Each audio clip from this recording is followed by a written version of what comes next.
حضور اکرم صلی اللہ علیہ وآلہ وسلم سے جب آپ کا نکاح ہوا تو اس وقت آپ کی عمر چھوٹی عمر تھی۔ اس پر بعض مستشرقین یورپ نے بڑا بحویلہ کیا ہے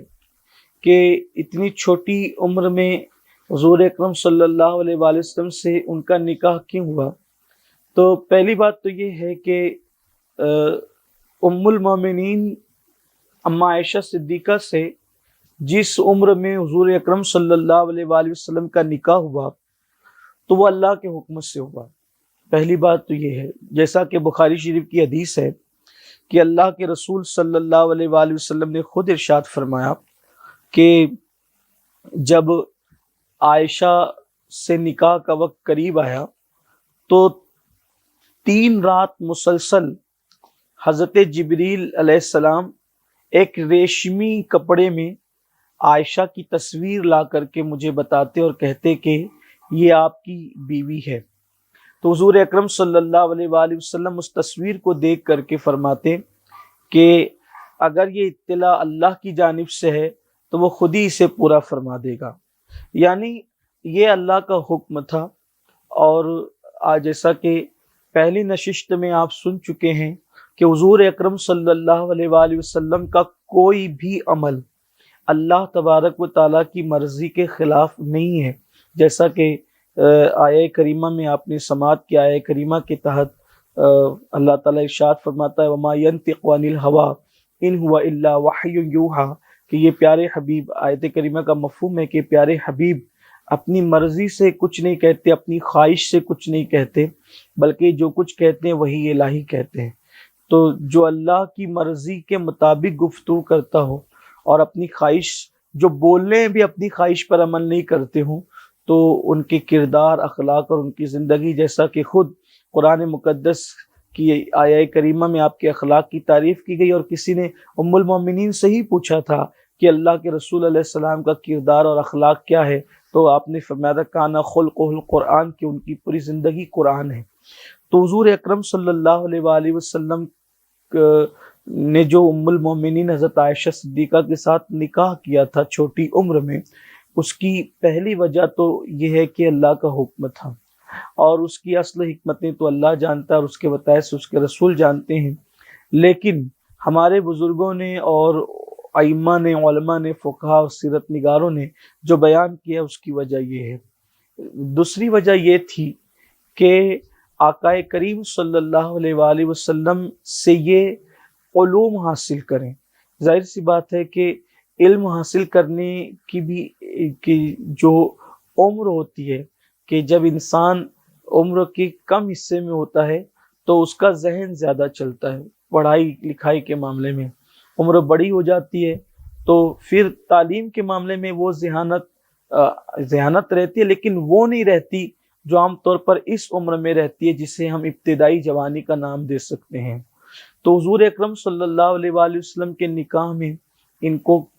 کم عمری میں لانے کی حکمت یہ تھی کہ ایک تو یہ کہ حضور اکرم صلی اللہ علیہ وآلہ وسلم سے یہ علم حاصل کریں، اور پھر چونکہ حضور اکرم صلی اللہ علیہ وسلم کے بعد پھر یہ امت کی رہنمائی کریں، جیسا کہ اللہ کے رسول علیہ السلام نے خود ارشاد فرمایا۔ ایک حدیث پاک میں آقا کریم صلی اللہ علیہ وآلہ وسلم فرماتے ہیں کہ تم اپنے دین کا نصف یعنی آدھا علم اس حمیرہ یعنی عائشہ صدیقہ سے حاصل کرو، یعنی آدھا دین، یہ جو ہے وہ دین کا آدھا علم، نصف علم، اللہ کے رسول علیہ السلام فرماتے ہیں کہ دین کا آدھا علم تم عائشہ صدیقہ سے حاصل کرو۔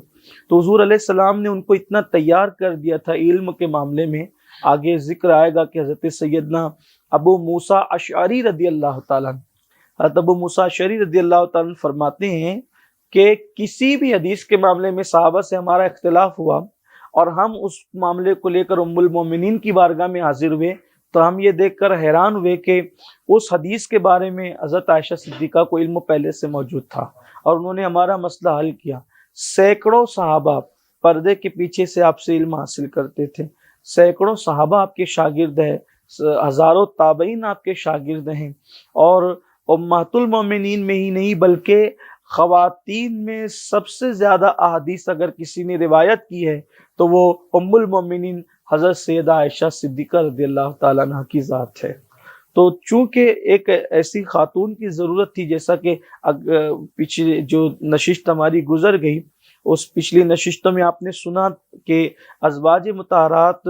کی کثرت کی ایک حکمت یہ بھی تھی کہ وہ حضور علیہ السلام سے علم سیکھیں، وہ مسائل جو اور عورتوں کے سامنے حضور علیہ السلام بیان نہیں کر سکتے تھے پوری وضاحت اور شرح و بسط کے ساتھ، تو وہ علم حاصل کریں اور پھر وہ خواتین تک پہنچائیں۔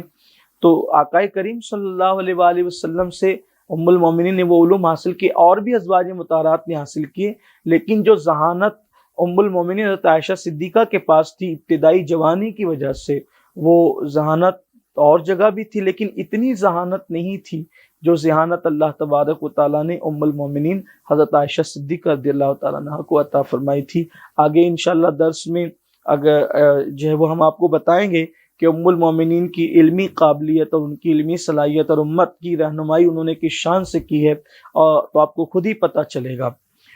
تو دوسری حکمت تو آپ سن چکے کہ جو وہ تاکہ ابتدائی جوانی میں ہی حضور علیہ السلام کی بارگاہ میں حاضر ہوں اور علم حاصل کریں اور پھر امت کی رہنمائی کریں، اسی لیے نصف علم ان سے حاصل کرنے کے لیے کہا گیا حضرات صحابہ کرام رضوان اللہ تعالی علیہم اجمعین کو۔ تیسری حکمت اس میں یہ بھی ہو سکتی تھی کہ حضور علیہ السلام کے مخلص صحابی حضرت سیدنا ابوبکر صدیق رضی اللہ تعالیٰ عنہ، جنہوں نے قدم قدم پر اسلام کی صحابہ کی مدد کی، ہر قدم پر مدد کی، شروع دن سے لے کر میرے آقا صلی اللہ علیہ وآلہ وسلم کے ساتھ لگے رہے، تو صدیق اکبر کو بھی جو ہے وہ اس رشتے کی برکتوں سے نوازا گیا۔ اسی لیے سیدنا صدیق اکبر فرماتے ہیں کہ انہوں نے کہا تھا کہ مجھے 3 چیزیں بہت پسند ہے، ایک تو یہ کہ میں حضور کا چہرہ ہمیشہ تکتا رہوں، یہ پسند ہے، دوسرا یہ کہ میں حضور پر اپنا سارا مال نثار کر دوں، یہ بھی مجھے پسند ہے، اور حضور علیہ السلام کے نکاح میں اپنی بیٹی جو میں نے دی ہے یہ مجھے بہت پسند ہے۔ تو صدیق اکبر رضی اللہ تعالیٰ عنہ کو نوازنا بھی تھا، گویا کہ ان کی قربانیوں کا، ان کے احسانات کا صلہ دینے کا ایک انداز یہ بھی تھا کہ آقا کریم صلی اللہ علیہ وآلہ وسلم نے ان کو اپنے رشتے سے جو ہے وہ نوازا، اور یہ بہت بڑی سعادت کی بات ہے۔ اگر مٹی حضور کے تلووں کے نیچے آ جائے تو وہ معراج پا جاتی ہے، جن کو حضور علیہ السلام کا سسر ہونے کا شرف حاصل ہو، تو ظاہر سی بات ہے کہ یہ بہت بڑی سعادت کی بات ہے اور یہ بڑے مقدر کی بات ہے۔ تو سیدہ عائشہ صدیقہ رضی اللہ تعالیٰ عنہ کے نکاح میں ایک حکمت یہ بھی تھی، اور ایک حکمت یہ بھی بتائی جاتی ہے کہ ام المومنین حضرت عائشہ صدیقہ رضی اللہ تعالیٰ عنہ چونکہ باقرہ تھی، یعنی یہ بیوہ نہیں تھی، نہ ہی طلاق شدہ تھی، اور یہی وہ پہلی خاتون ہے، اور امہات المومنین یہی ایک خاتون ہے جس کو کنواری حضور علیہ السلام کے نکاح میں آنے کا شرف حاصل ہوا ہے۔ اسی لیے آپ فرماتی بھی تھی، بڑے فخر سے فرماتی تھی کہ میں ہی ایک ہوں کہ مجھے حضور علیہ السلام کے نکاح میں کنواری آنے کا شرف حاصل ہوا ہے، اور میں حضور کے نکاح میں کنواری آئی ہوں۔ باقی تمام ازواج مطہرات یا تو بیوہ ہوئی ہے، یعنی پہلے، اور اس کے بعد یا پھر ایک ام المومنین طلاق شدہ بھی اس میں سے تھی، جیسا کہ ان کا ذکر جب آئے گا تو ہم عرض کریں گے انشاءاللہ تعالیٰ۔ تو اس پر بہت خوش ہوتی تھی اور اظہار فرماتی تھی۔ تو چونکہ یہ کنواری آئی ہے،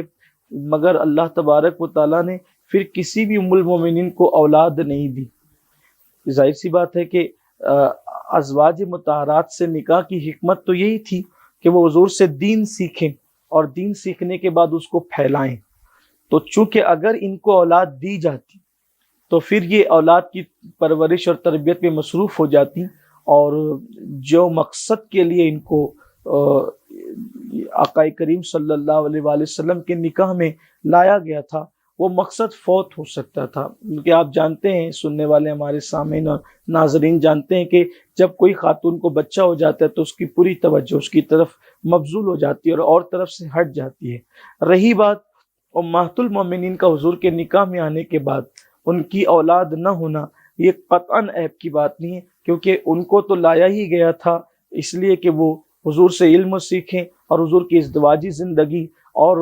خواتین کے جو مسائل ہیں اس پر وہ قوم کی رہنمائی کریں، امت کی رہنمائی کریں۔ رہی بات اولاد کے حوالے سے، تو یہ کیا کم ہے کہ جو بھی کلمہ قیامت تک پڑھے گا وہ امہات المومنین کے بیٹوں میں شمار کیا جائے گا، اور وہ سب حضور علیہ السلام کی تمام ازواج مطہرات مومنین کی مائیں ہیں الحمدللہ تعالی۔ تو ام المومنین کا جو نکاح ہے وہ مکۃ المکرمہ میں ہوا ہے، اور ہجرت سے جو ہے وہ 1 سال قبل ہوا ہے، یعنی کہ ام المومنین حضرت خدیجۃ الکبریٰ کے وصال کے بعد آقا کریم صلی اللہ علیہ وسلم کی طبیعت میں کچھ غم کی کیفیت تھی،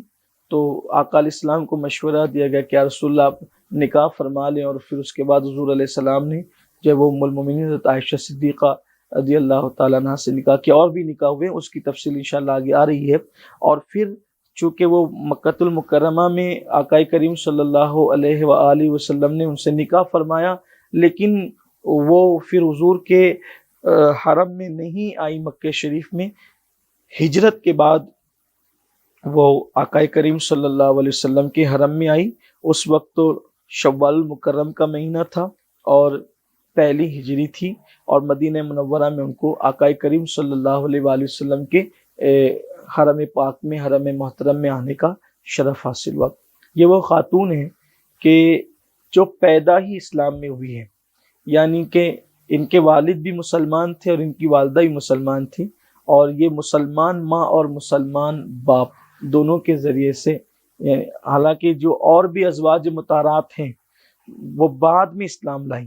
لیکن یہ جو وہ پیدا ہوئی تو یہ مسلمان گھرانے میں پیدا ہوئی۔ ام المومنین حضرت عائشہ صدیقہ رضی اللہ تعالیٰ عنہ کی یہ بھی ایک خصوصیت ہے۔